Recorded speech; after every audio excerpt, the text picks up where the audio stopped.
தீர்மானம் 2 பெண்கள் பாதுகாப்பு தீர்மானம்.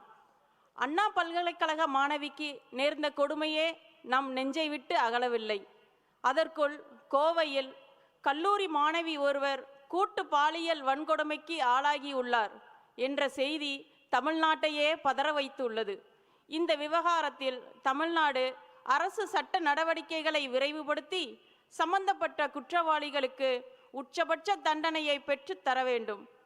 தொடர்ந்து இதுபோன்ற கொடுமைகள் நடந்த வண்ணம் இருப்பதால் தமிழகத்தில் சட்டம் ஒழுங்கு எங்கே, பெண்களுக்கும் பொதுமக்களுக்கும் பாதுகாப்பு எங்கே என்ற கேள்விகளும் எழுந்த வண்ணம் உள்ளன.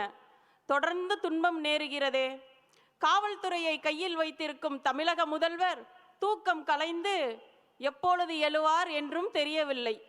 இந்த வெற்று விளம்பர மாடல் திமுக ஆட்சியில் தமிழ்நாடே தலைகுனிந்து நிற்கிறது என்பதை கூறுவதோடு சட்டம் ஒழுங்கு மற்றும் பாதுகாப்பை உறுதி செய்யாத இந்த திமுக அரசுக்கு வன்மையான கண்டனங்களையும் இச்சிறப்பு பொதுக்குழு பதிவு செய்கிறது.